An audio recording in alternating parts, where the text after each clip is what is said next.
the Opera House at the Cultural Center at Happy Grace. We have a couple exciting programs coming up here. Thank you so much for hosting us today. You can find some more information down in the lobby, but they've got an exciting screening of Remember the Titans coming up shortly, along with Fences. Those are both programs happening in February. We're very excited to have some dignitaries here with us this afternoon. The Honorable Barry Glassman is here, our Harford County Executive. Honorable Pat Vincenti from Happy Grace. Some representatives from Harford County Education here. We've got Laura Naney. And Jim Reynolds, the principal of Happy Grace High School. Some thanks to all of the students here from Black Youth in Action that have been helping us organize the event and make sure everything runs smoothly this afternoon. So if you're here with Black Youth in Action, please stand up and be recognized.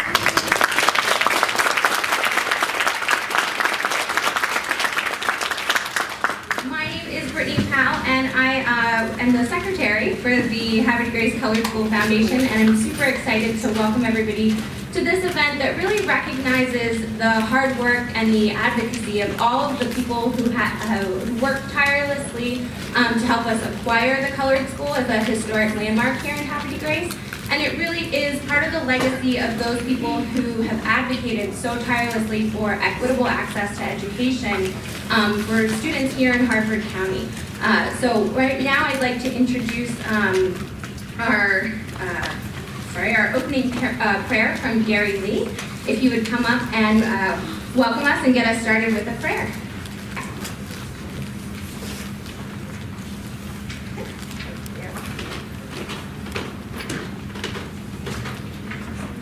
Praise the Lord, everyone. This is the day that the Lord has made. Therefore we shall rejoice and we shall be glad in it. Let us pray. Our Father and our God, we thank you for a day that we've never seen before and one that has brought new blessings with it. The blessings that we've received, Father God, that we are still alive. And Father God, here to witness this event today. Father God, we thank you for the Happy Grace Colored School Foundation and what they're doing. And Father God, we just ask your blessings upon every event that they may have, Father God, that you will crown it with success. Father God, we thank you for this event today, the 2019 Oratorical Contest. Father God, we thank you for the youth that thought it not robbery to participate, but we know that they have something to be said, whether it be something old or something new. Father God, we ask that you anoint them today, that Father God, that they may bring forth a word that will touch each and every one of us. Father God, we thank you for the parents of these youth. Father God, let them continue to be role models. Let them continue to be infused with energy and direction to give their children that they will be productive citizens in this world. Father God, as we enter into this month of February, the month of love, Father God, let us not just profess it during this month, but every day of the year. Father God, as we celebrate Black History Month, Father God, let us be proud of our heritage, not just in February, but every day. Now, Father God, may the words of my mouth and the meditation of my heart always be acceptable in thy sight, O Lord, my strength and my Redeemer. Amen. Amen.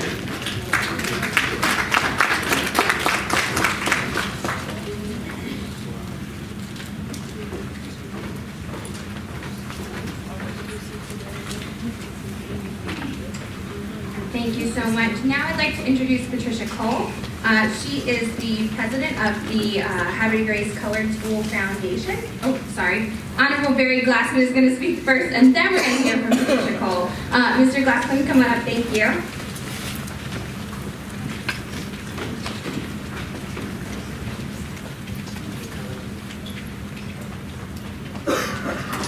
Good afternoon.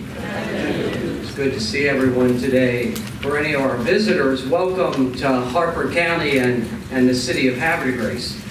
To all our young people, I am so proud of you today and pleased to see such a great offering. Pat Cole may have seen outside my office recently some certificates from the 1970s when my mother used to drive me around to oratorical contests in Havre de Grace. I grew up on a farm not far from here in the village of Level, so I only had one suit to wear, and which was usually worn on Sundays. My father was old school, so on Sunday you still wore the best that you had, and that was usually on Sunday. Unfortunately, the best I had was during the 70s, and that was a lime green leisure suit. Now, you young people probably don't remember that unless you watch Saturday Night Fever or something, but I'm sure some of the older folks remember those leisure suits. And it was the ugliest green that you can imagine. To make matters worse, my mother made me wear a puffy sleeve disco shirt with that leisure suit. So you can imagine how I felt when I showed up at my first oratorical contest. Now, some years later, it's hard to believe, but my Aunt Margaret Worthington bought me my first car. I used to trim gravestones at Rock Run Cemetery. And that wasn't the best job. Young people back then, I had to run cords to trim the stones. Now they have the gas-powered weed eaters that you can walk around. But I was thankful she bought me that car. When I looked into the garage, believe it or not, it was a 1972 Mercury Comet in that same lime green that I used to wear in a leisure suit. It's hard to believe.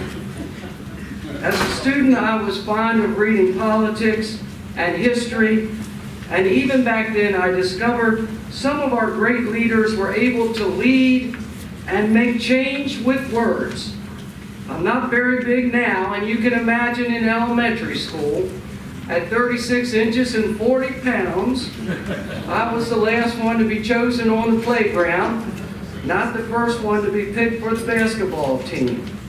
But I soon realized at these oratorical contests that there could be power in words. Whether it was delivered with the booming voice of Dr. King when he said, "I have a dream that one day this nation will rise up and live out the true meaning of its creed. We hold these truths to be self-evident, that all men are created equal." Or with the peaceful tone of South Africa's Desmond Tutu, who said, "If you are neutral in situations of injustice, you have chosen the side of the oppressor." So young people, with words you can move people. You can lead them. You can heal them. But remember to choose your words wisely, because you can also lead them to their lowest thoughts, producing anger and injustice. You will always own those words. And today's world of the internet, those words you write will never go away. But as the scripture tells us, the words of a wise man's mouth win him favor, but the lips of a fool shall consume him. So good luck today. Continue to let your voice be heard for what is honorable and what is righteous. We are living in a time in this country when we are separated and paralyzed by whether we're red or blue, conservative or liberal, our color, our creed. We need voices of reason, voices that make us a model for tolerance, respect, and empathy. And I know each of you will go far, and your future is bright. And in the words of today's sponsor, Langston Hughes, who said, "I have discovered in life that there are ways of getting almost anywhere you want to go if you really want to go." So God bless you and enjoy today's program.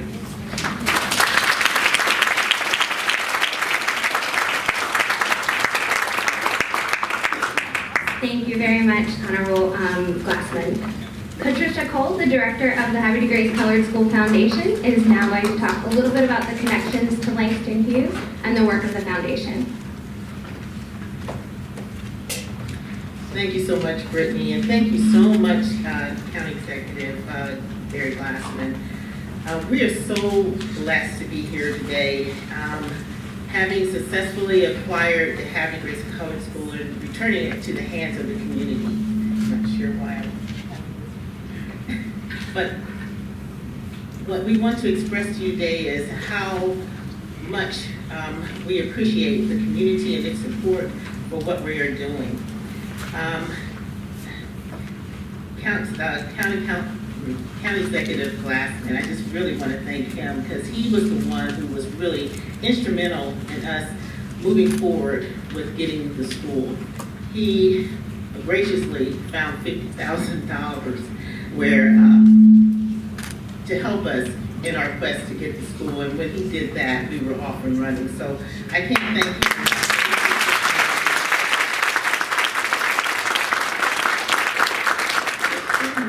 Of a person is when the spotlight isn't on them.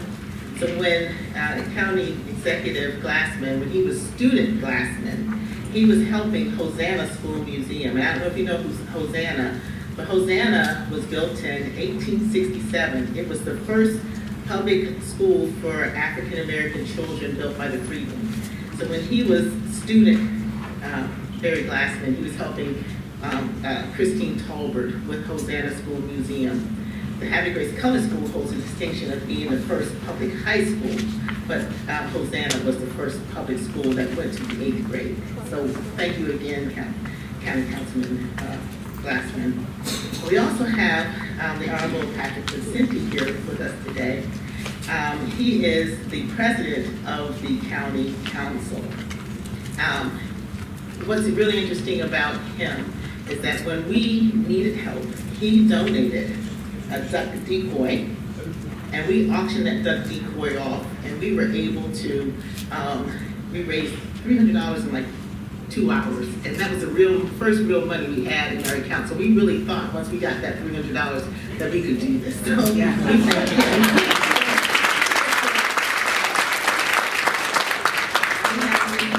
Here we have Zilpha Smith, the president of NAACP. We have so many people that have come out and supported us, and we thank you. This is, as I mentioned, a very special occasion. Langston Hughes was a frequent visitor to the Havre de Grace Colored School by invitation of the school's principal, Mr. Leon S.Roye. And many of Langston Hughes' poems, the theme is dreams. And if you can imagine the time and era in which Langston Hughes and Mr. Roy, that period, he was born in 1901. He visited the colored school in the 1950s. So oftentimes that's what African Americans had to hold fast to, were dreams. As you know, Martin Luther King famously had a dream. Maya Angelou, she famously said that she is the hopes and dreams of the slaves. Now, I didn't say it as eloquently as she would have said, but if you think about that, during that period of time, how African Americans had to hold fast to dreams. And so our theme here is carrying on the legacy of those who came before us. And so we are so pleased that through this school, we are able to do that. And that's thanks to this wonderful community. And I thank you all for allowing us to have this wonderful event. We're able to do that through a really gracious sponsor who is sponsoring the scholarships that we're giving to these students. And so here today, these students are really wonderful. You will see a future CEO, a future lawyer, a future businessman, a teacher, a couple of politicians in there. But these are excellent, wonderful students. These are represents Harford County in a really favorable light. So I'm a proud American. I love my country, and I love the fact that we are able to do what we're doing today. So here's a quick video about Langston Hughes, and thank you so much for your support of the Havre de Grace Colored School Foundation.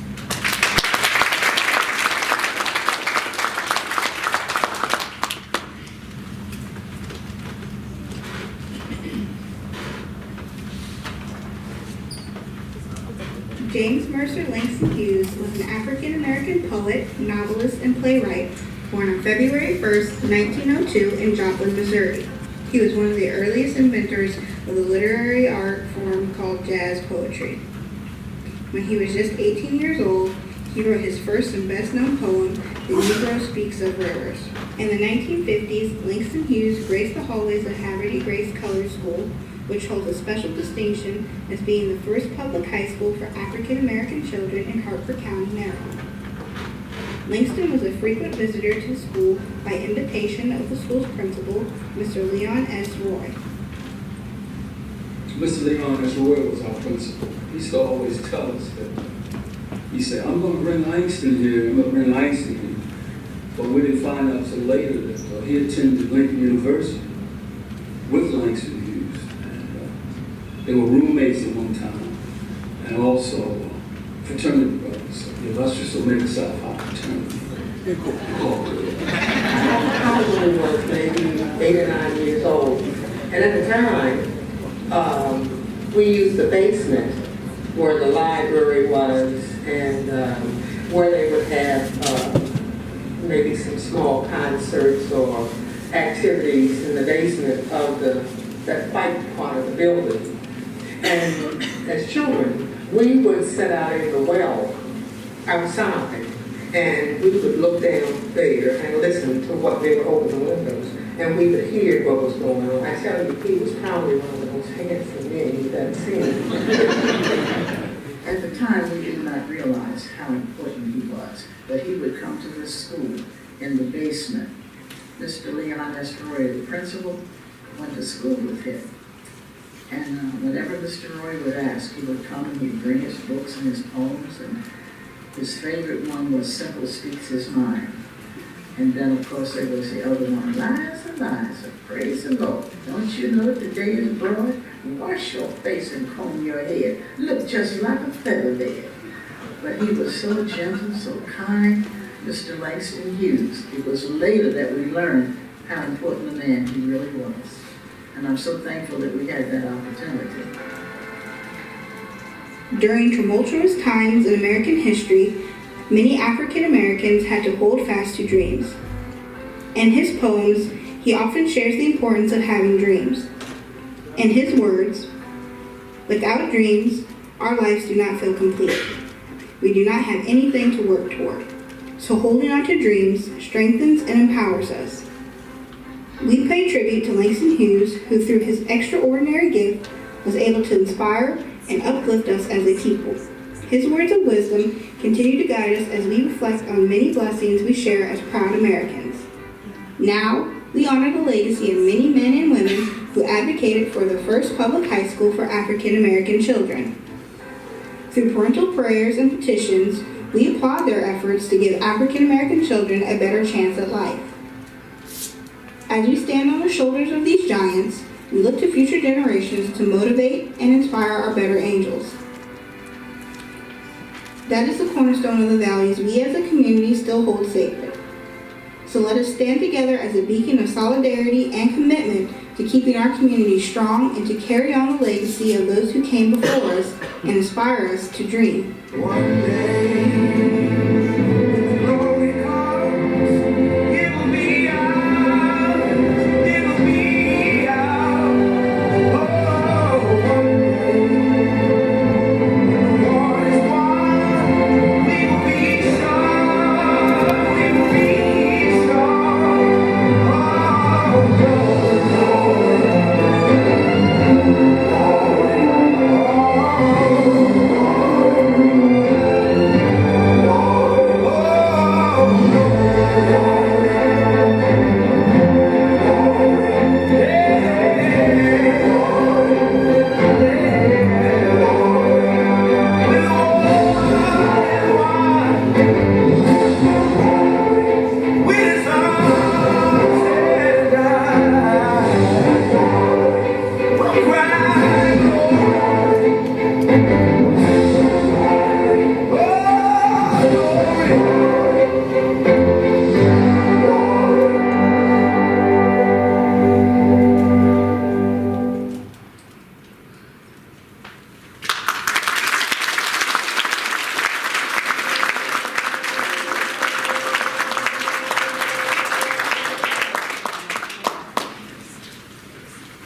Next, we'd like to welcome the Mount Zion Youth Choir under the direction of Jameel Gaston.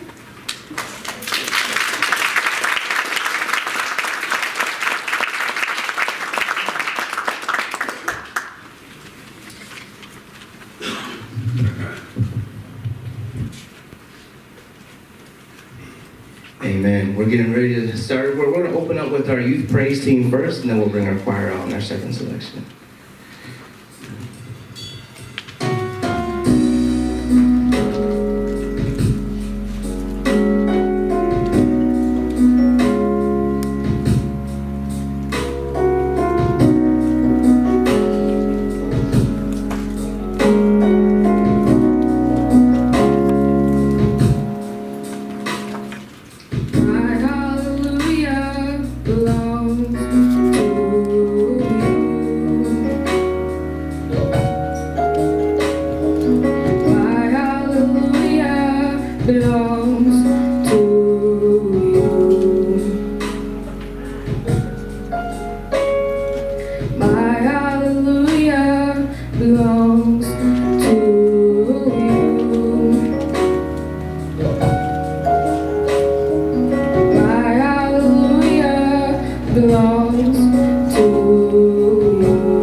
Thank you. Give one more hand for Mount Zion.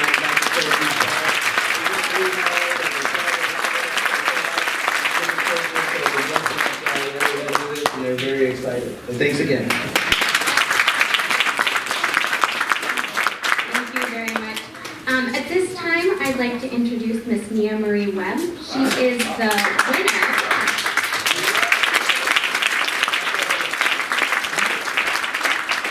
She is the middle school winner of our first annual Langston Hughes Youth Oratorical Contest. She is a high school student, and her favorite subject is math because she enjoys the challenge of mathematical computation. Nia's hobbies are singing, acting, and reading, and after school she plans to attend university and study law. She thrives to see the best in everyone and would like to be a voice for the voiceless. Please help me welcome Nia Marie Webb.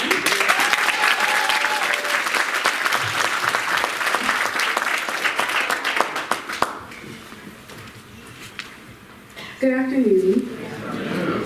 Today I will be reciting a poem by Langston Hughes, I Could Sing the Dreams.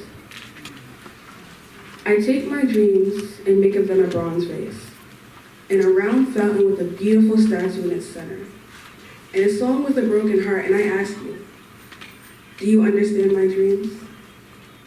Sometimes you say you do, sometimes you say you don't.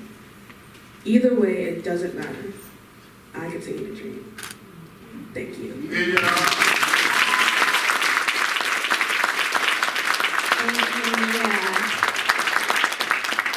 One more round of applause for her, please. All right. At this time, we're going to get started with our middle school performances, and we're going to start with Donovan Golden Jr. Donovan is an 8th grade student at Bel Air Middle School, where his favorite subject is science. His hobbies include reading, playing video games, watching videos, and learning about the universe. In the future, he hopes to start a successful business that will focus on the universe and other habitable planets. So Donovan, come on up and we'll get started.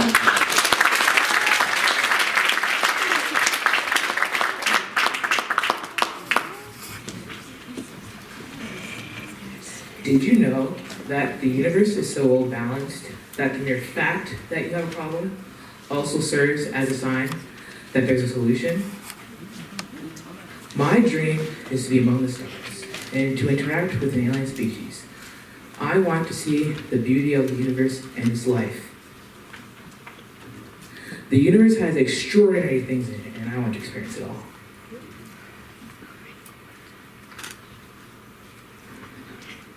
I have a dream that when we find an intelligent alien species, the term race will be forgotten and will be known as human beings. Not black people, not white people, but human beings.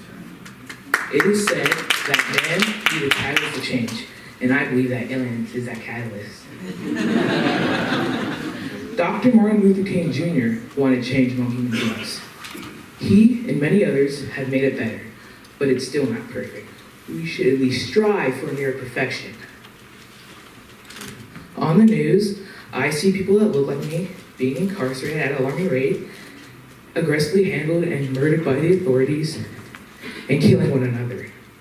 This state of life makes me feel a deep sorrow. We need to change the discrimination, racial profiling, and altogether negativity and turn it into positivity. Dr. Martin Luther King Jr.'s dream speech was not supposed to be taken lightly. It was supposed to shake the world. We all have a dream to shoot for the stars and be the best we can be.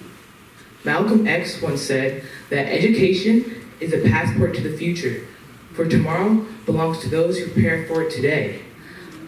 I believe that education, self-determination, and dialogue are the answers to all the world problems. You can get educated in anything, and expand your knowledge. So there's always a solution. I have a dream. Those 4 special words started something great when Dr. Martin Luther King Jr. said them. It shined as bright as the sun. It shined a bright future for the colored people, showing them that they can be best. They can, they can be good. It shined on most of the oppressors of the past, showing them the wrongs they have done. And it shined on me, telling me to be great in every possible way, telling me to be a model for my peers, my little sister and cousins. And it shines on you. Oh, I don't know how those 4 special words affected you in Dr. Martin Luther King Jr.'s speech, but it has not shined on most of the people today, for now at least. But it will be shown how those 4 special words, I have a dream, are the base of society. My dream continues. I continue to dream that when we find an intelligent alien species, the term race will be forgotten, and we will be known as human beings. And we will rise above the injustice of racism and truly become one species, and go from mankind to a kind man.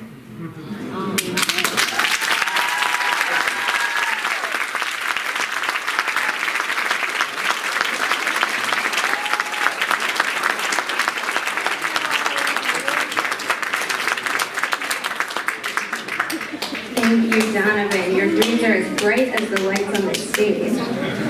Next, we'd like to welcome Sydney Lewis. She is a 6th grade student at Patterson Mill Middle School, and her favorite subjects are English language arts, math, social studies, and art. Her hobbies include swimming, dancing, acting, and playing the violin. In the future, she hopes to be a CEO of a big business and spread joy and give back to those in need. Please help me welcome Sydney Lewis.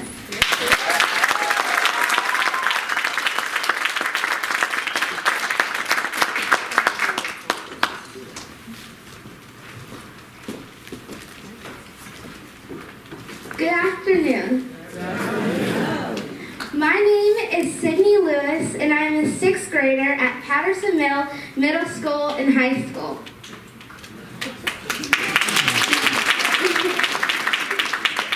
This is not America. Again, I repeat, this is not America. The gun violence too close to home. The many families being separated, the bullying, and the gender inequality. I continue to dream that one day, when I grow up, I won't have to worry about there being an average of 1 school shooting every week, or how many families are being separated, or maybe how 1 out of 5 students reported being bullied just because they were different.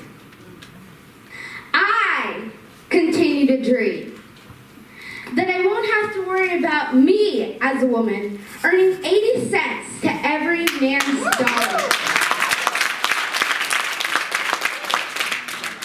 I continue to dream that we as people will not discriminate others because of the color of their skin, race, or religion, but we will turn to their character and who they portray themselves to be. We've accomplished many great things so far, such as our first Black president, Barack Obama, who once famously said, "If somebody is different than you, that's not something you criticize. That's something that you appreciate." I continue to dream that we as people will strive to make this a reality. We also as people have been able to achieve the goal of being able to express our thoughts, feelings, and actions more freely.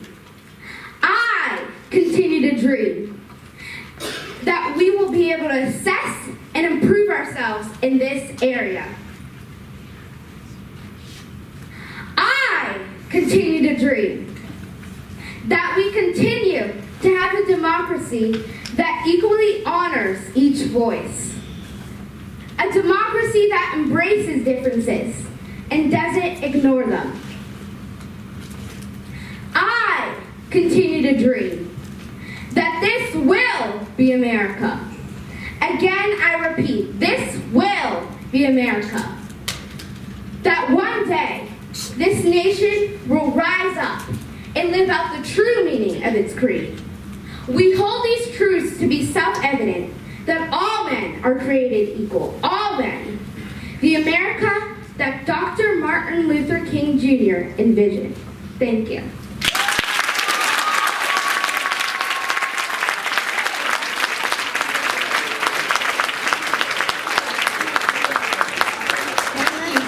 Very powerful words. Another round of applause, please.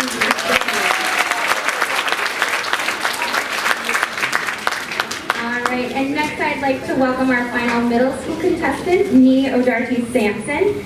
Nee is a native of Harford County, although his mother is from Ghana and his father is from California. His favorite subject in school is social studies, and I agree with Nee here. He feels that his social studies classes could cover more material related to African American and Native American history. So our education representatives here. His hobbies include piano and basketball, and he's also been studying Taekwondo for a number of years. So he's currently an assistant black belt at Chung's Martial Arts of Havre de Grace. He's often responsible for helping smaller children learn the basics of the Korean form of martial arts. And he hopes to one day become a defense lawyer like his uncle so that he can help to improve the lives of people who find themselves caught up in trouble. So I'm sure some more inspiring words coming. Nee, we'd like to welcome you to the stage.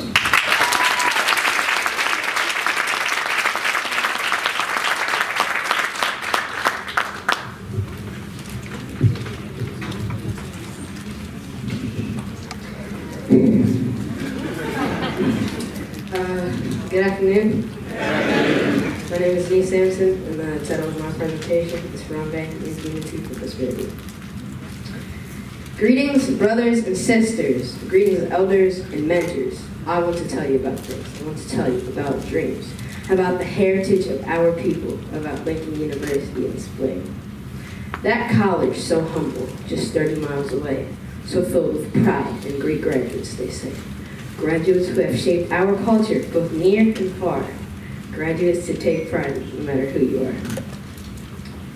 Nnamdi Azikiwe attended Lincoln and became Nigeria's first president. When it came to making a change, Nnamdi was anything but hesitant. Nnamdi was a visionary, a dreamer who understood Harambe. Kwame Nkrumah, the Lincoln graduate who inspired African independence as he became the first to lead Ghana on its red magnificence. Kwame brought red, green, and gold with Ethiopia's gold and inspired dozens across the continent to take actions that were bold. Kwame was a visionary, a dreamer. Thurgood Marshall, the Lincoln graduate that changed a nation. Thurgood forced the United States government to end school segregation, this move being critical to our development as a nation. His brilliance unquestionable. Legal court was a sport. In recognition of this, he joined the Supreme Court. Thurgood was a visionary dreamer who understood Harambe. Let me tell you something grand that you might have to keep between us. That Lincoln University graduated Langston Hughes, the prophetic literary genius. He was a contemporary to others, an associate of Nnamdi. He inspired the world with his poems and understood Harambe.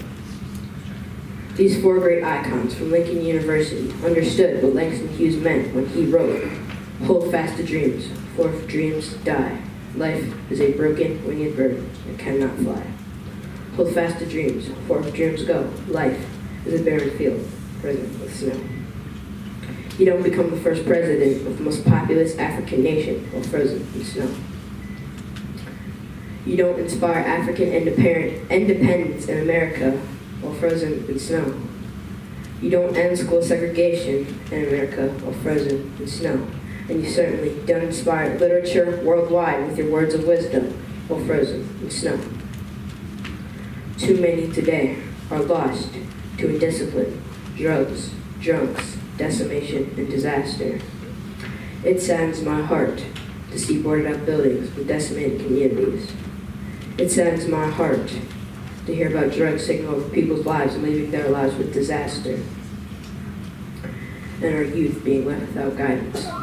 It saddens my heart to hear about people who no longer refer to themselves as blacks or Africans or brothers and sisters, who prefer to glorify and promote the evil invention of our oppressor. Have we lost our dream for the future? Our poetic and prophetic leader, Brother Langston Hughes, warned us of the riotous consequences of deferring our dreams to the point of losing them. in a piece that he called Harlem. What happens to a dream deferred? Does it dry up like a raisin in the sun, or fester like a sore and then run? Does it stink like rotten meat, or crust and sugar over like syrupy sweet? Maybe it just sags like a heavy load, or does it explode? We need to keep dreaming. We need Harambe. Thank you very much for listening.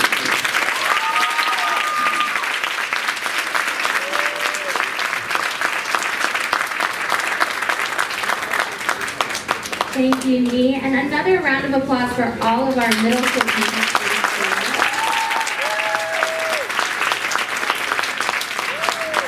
Very inspiring. Now we're going to hear from our high school students, and we're going to start with Israel Raven Austin. She is a 12th grader at Havre de Grace High School, where her favorite subject is English. And in her spare time, she enjoys poetry, songwriting, and volunteering with the city along with singing. And in the future, she'd like to teach the youth about English, not how it's just a subject in school, but that it can be a way of communicating and a way of life. So please help me welcome Israel Austin to the stage.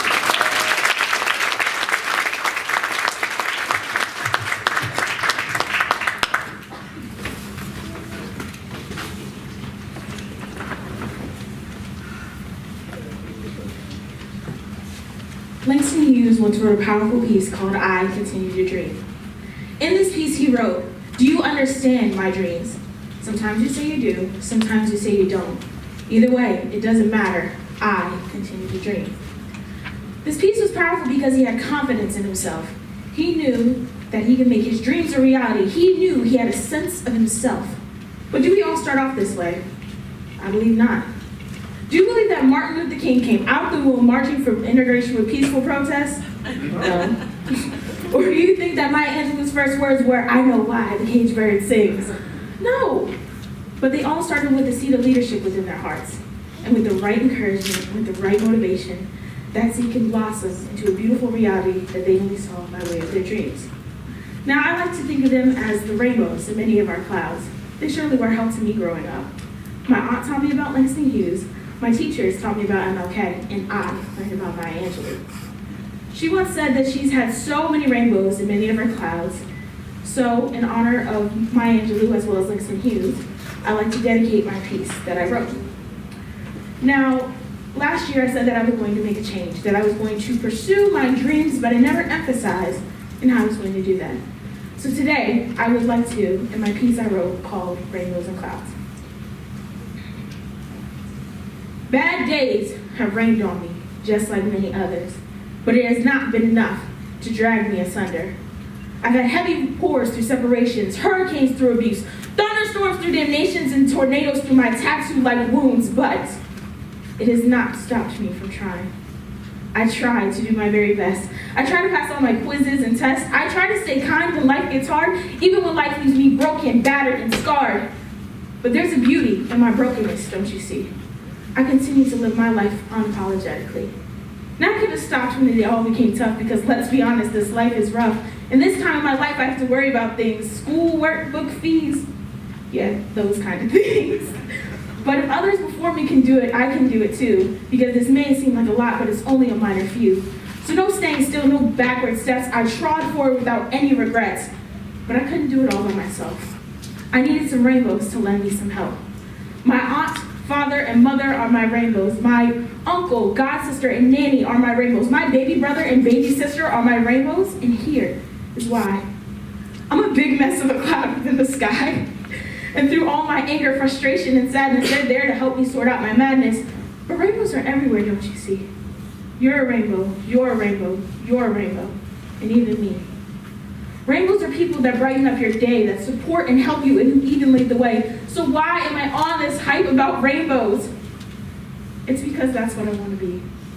This is how I make a change. This is my dream. I want to be a rainbow that brightens up someone's cloudy day. A rainbow that makes a difference in this generation, somehow, some way. A rainbow that can lead others to a positive direction.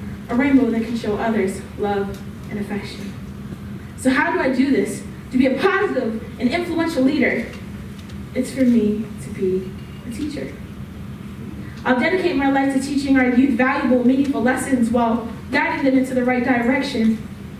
So all in all to say that I will make sure that I will go through in college, the headaches, the late nights, the stress, and much more, just to get back at those high school doors.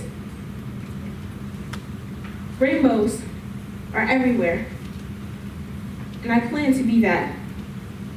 So all in all to say, rainbows are there to brighten up your day. So I would like to thank you for the opportunity. Thank you.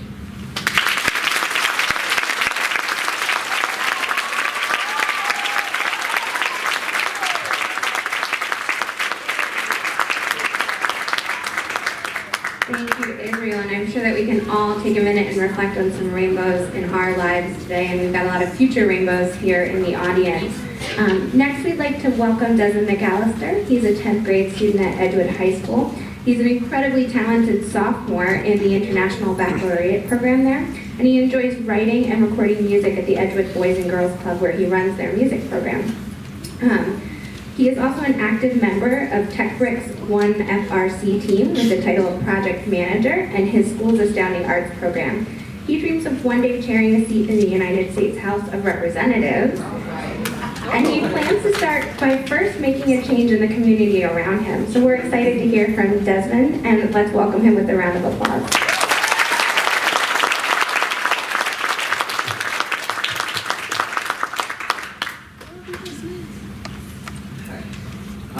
My name is Desmond McAllister. I am a poet, a teacher, a guitarist. I am an international baccalaureate, but most of all, I'm human. I'm a person. And our lives matter. In our past, we may have been knocked down a few times, but our lives still matter. Birds sing after a storm. Why shouldn't people feel as free to delight in whatever sunlight remains to them? Rose Kennedy. When did we stop dreaming? When did the world stop dreaming? Was it over the past 40 years when 60% more people, according to the World Health Organization, decided that life no longer had meaning? When did we stop dreaming? When did we stop innovating? Was it when fossil fuels suffocating our children earned us more money than the free energy from the man who invented the 20th century? The man who died the winter of 1943? Nikola Tesla's dream still empowers our cars today. When did we stop advocating? A certain king whose namesake saw a problem, wrote 95 theses, and changed the church forever, just wanted to see his 4 little children judged not by the color of their skin, but by the contents of their character. He was shot and killed in his motel room 306, the spring of 1968. He dreams, free at last, free at last. Thank God Almighty, I am free at last. Martin Luther King Jr. When did we stop loving? I look back and try to remember the time that John Lennon asked us to imagine all the people sharing all the world. Well, he was shot and killed in outside his New York apartment in the winter of 1980. When did we stop believing that still I rise, above nights of terror and fear into a daybreak that's wondrously clear, still I rise, Maya Angelou. Sunset, the spring of 2014. Her dream, she dreams, why should I continue to dream? 60% is the majority vote. And all these people are dead. So why should I continue to dream? Because birds sing after a storm. because of birds like Tesla and King and Rose and Kennedy and Lincoln and Roosevelt and Jackson and Marley and Groban and Hughes and you. Because birds know that dreams never die. Because for this sun, still I rise. So that we, all us people, sharing all this world, can continue to dream. Thank you.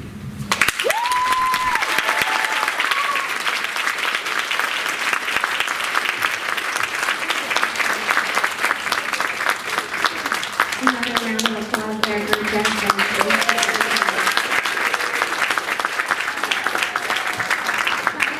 I'd like to welcome Eliana Payton to the stage. She's a 9th grade student at Aberdeen High School. Her favorite subjects are science, research, and technology, and in her spare time she enjoys playing the piano, reading, and singing.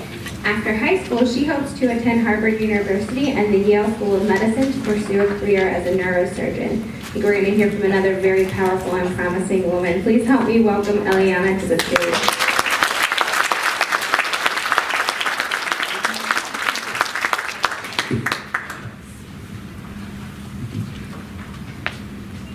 Good afternoon. Martin Luther King's famous "I Have a Dream" speech spurred the need for change in American society, leading to the Civil Rights Movement. Like Dr. King, I have a dream. My dream is that one day, gender equality will exist for all people. While more attention is being given to this topic, there's still much to be done worldwide. I continue to dream. Over 60 million years ago, when humans first appeared on this earth, a clear distinction was made between the roles of males and females. Males were the hunters, while females were the caregivers. These separate roles gave way to the gender inequality that exists today. Currently, over 77% of countries have an actively sexist law in place, according to globalcitizens.org. These types of laws prevent the advancement of women in society. For example, in Yemen, a woman cannot leave her home without her husband's permission. In Cameroon, a woman cannot accept a job offer without her husband's approval. Can you imagine living under these conditions? Another worldwide issue is the wage gap between sexes. According to the American Association of University Women, working women worldwide earn about 80% of what their male counterparts make for doing the same jobs. Even America shows this disparity, especially in the film industry. And you know what? I continue to dream. Some countries are moving in the right direction, though. The UK put an end to the unfair inheritance rules that made it almost impossible for female children in the royal family to ever rule. With the implementation of the Succession to the Crown Act, power is given to the eldest child, regardless of gender. Iceland also made it illegal for companies to pay female employees less than male employees, which is a monumental step in this movement. It is time to change. But first, we must let go of the unconscious biases we have that have set women further and further back in society. Beatrice Alba, a researcher at La Trobe University, published a study demonstrating the dangers of these biases. In her study, a woman and a man narrated the same sales pitch. Only 32% of listeners favored the woman's pitch, while 68% favored the man's pitch.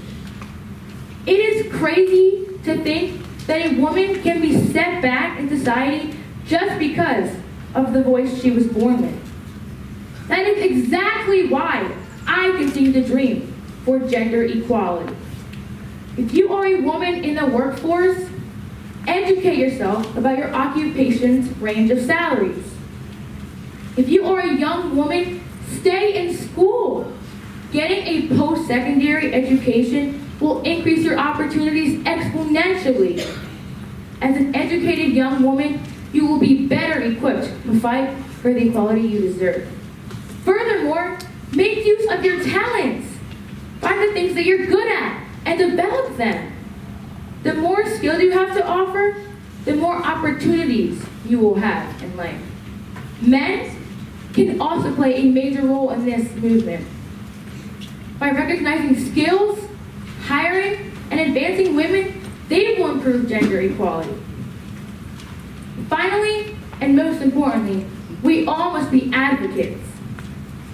Talk to women and men you know about the gender inequality that's prevalent in society today. Tell them to spread their stories, to share awareness. For gender inequality to be truly vanquished, we must unite to spread the word.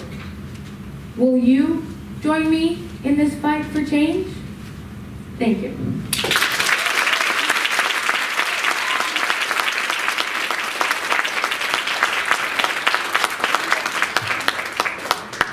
Thank you, Eliana. And a big round of applause for our middle and high school contestants.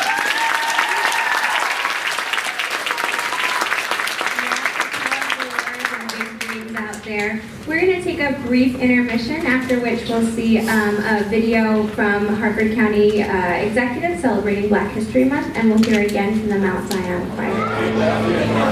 In honor of Black History Month, we're taking a walk back in time with a story of victory over hardship that echoes to this day. Hi, I'm County Executive Barry Glassman, and this is the story of the Havre de Grace Colored School. At the corner of Stokes and Alliance Streets, the original white building still stands. Built in 1910, it served African American students up to the 8th grade. But at the time of segregation, the only high schools they could attend were outside the county, and few could afford to travel. Determined to advance the education of all African American students, community leaders, including Mr. Clayton C. Stansberry Sr. and the African American PTA, prevailed upon Harford County to establish a high school. That's the brick addition to the building you see today. Hardships were far from over, as the school was given outdated books and inadequate materials. But the community persevered. There's the story of a classroom with only one science book, so the teacher would read the book aloud, and students would learn by writing down the words. Without athletic facilities, students used surrounding streets and trained at the nearby parks. Without an auditorium, school events took place at St. Matthew AUMP Church and the Old Elks Lodge. When specialty classroom space was needed, nearby churches answered the call. Along the way, there was excitement with visits from the renowned poet and author, Langston Hughes. Mr. Hughes was a friend of the school's beloved principal, Mr. Leon S.Roye.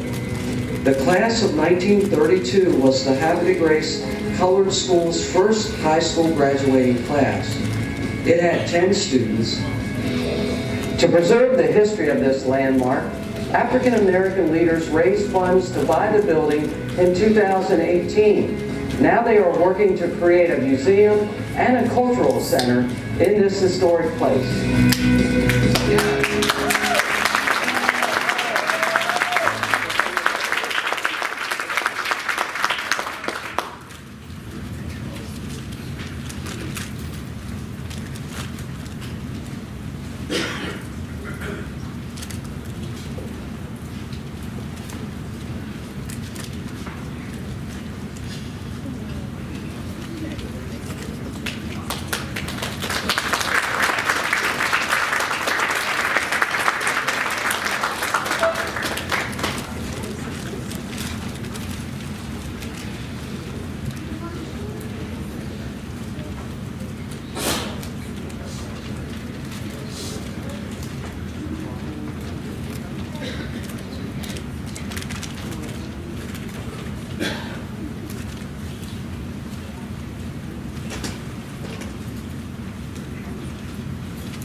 All right, thank you again to the Mount Zion Choir, directed by Mr. Langston. We're very excited to start the awards portion of the event this afternoon. We'd like to start by recognizing our judges that had, I think, a really hard time. Everyone did a fantastic job. Mr. Abel Cromwell, if you'd please stand.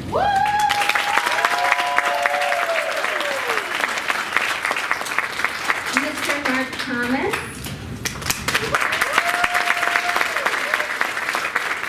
And Dr. Iris Barnes, who stepped in for us at the last minute. Thank you, Dr. Barnes.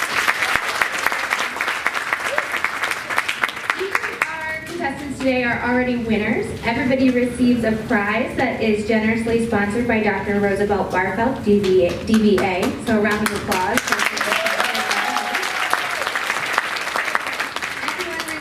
Recognition from Harford County Executive's Office. We're also getting certificates from Governor Hogan and Senator Ben Carson, in addition to your cash prizes.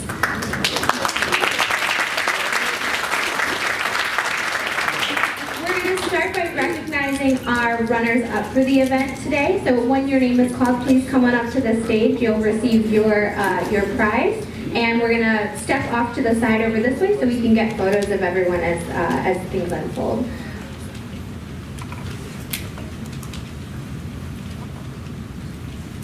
Wonderful.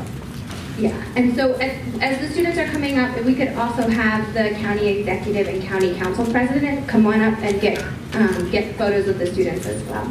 So we're going to start with our middle school runner-up, Mr. Aiden Dykes. Come on up, Aiden.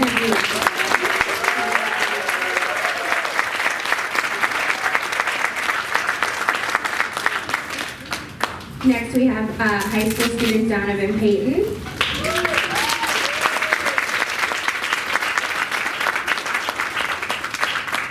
And finally, our featured poet today, Nia Marie Webb, as well.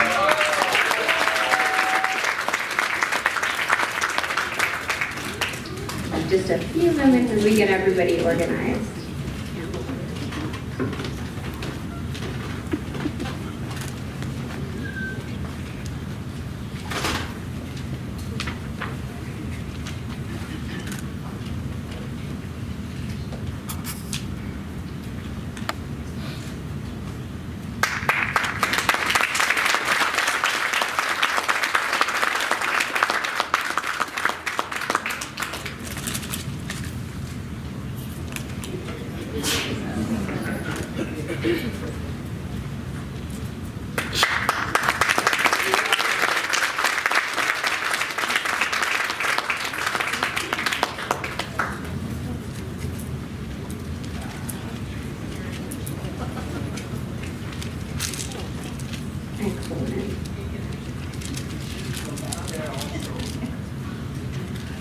And a big round of applause for all of our runners up.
Thank you. All right, now we're going to start by recognizing our middle school winners.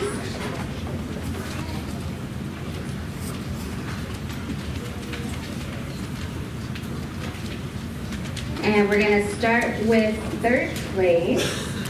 And we could have Donovan Golding Jr., please. Come on up.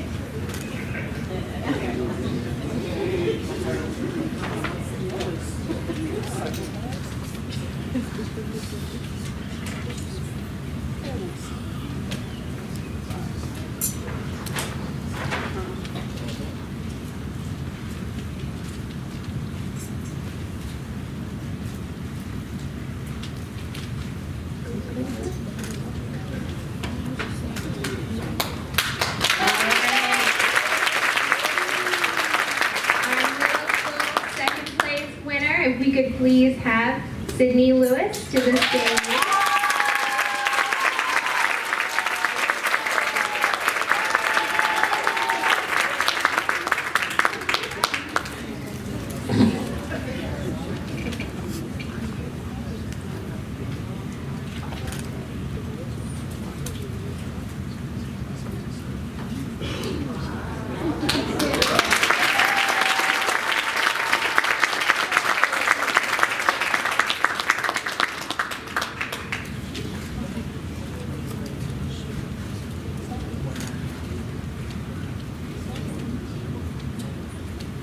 All right, and now we'd like to welcome Nee Sampson, our middle.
All right, and now we're going to call up our high school winners. If we'll start with third place, would Israel Austin please come on up?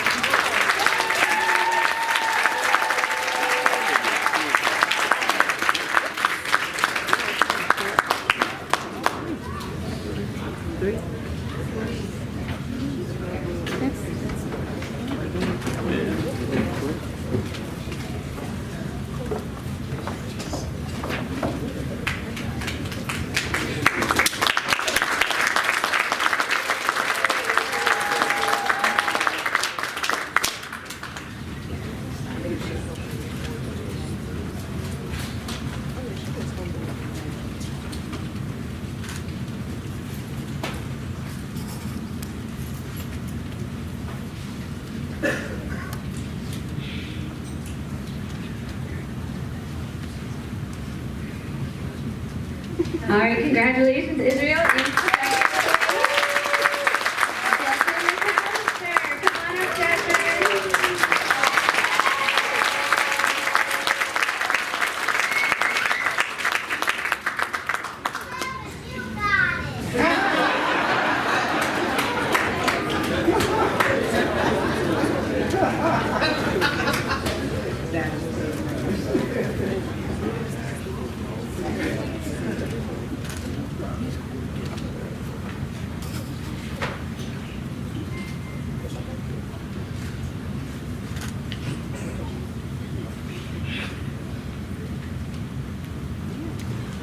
All right, a big round of applause for Janice.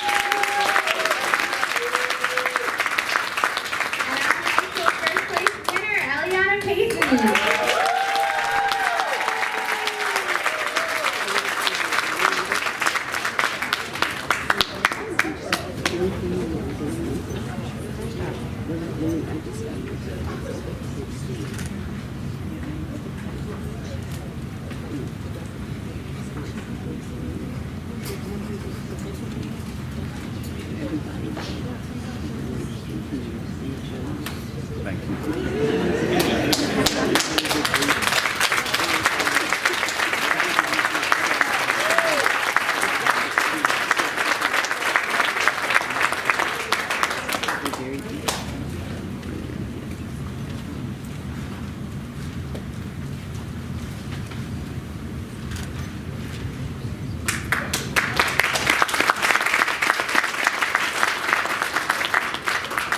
All right, congratulations to all of our student contestants today. Bring your checks, bring your medals, bring all of the papers we handed you. Come on back up. Our runners-up too, come up to the stage for one last big group photo. And while they are moving, we'd like to again thank our sponsors and our hosts today. And we'll bring up, shortly we'll bring up the Havre de Grace Colored School Foundation Committee. So if you're a committee member, please start making your way to the stage. But we'd like to thank again the Honorable Barry Glassman, our county executive, Mr. Peter Bird, who is an oratory coach and mentor that assisted with the students as they were preparing their pieces, the Cultural Center at the Opera House here, and a special thank you to Rebecca Jessup and her staff, Patrick and Carl. They've been fantastic. They have some fun programs coming up for Black History Month in February, so please be sure to check those out. We also have refreshments downstairs from David Brooks, the popcorn bag. Those were those delicious popcorn favors that were being sold downstairs. And then we've got members of the Havre de Grace Colored School Foundation Committee making their way up as well. So a big round of applause and thank you to everybody.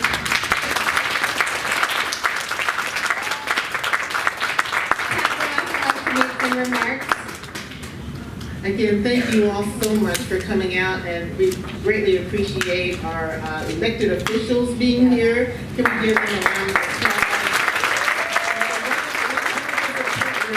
From our county and from this wonderful city. Come on up, committee members.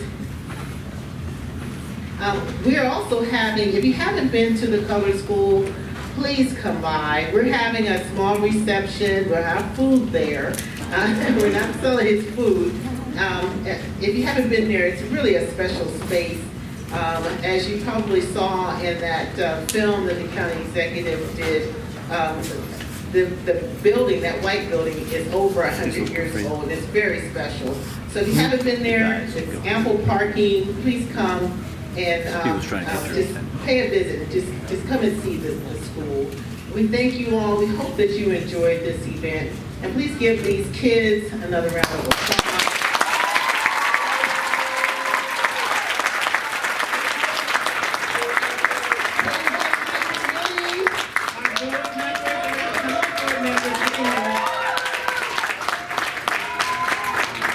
They really work hard to make things happen. So we thank them and we thank you all for coming. Thank you so much.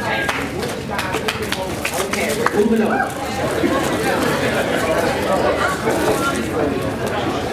I would just like to, I would be remiss if I did not say that we have been on a mission, and the group of people who have been on the mission are here, but I can't say enough for our President, Patricia Cole. She was recognized and received the NAACP award, but we just cannot give her enough accolades for what she does and how much we appreciate what she does. This is an overwhelming task for the few people sometimes that we get, but she's always there, as well as our photographer, Mr. Parker. He's always there.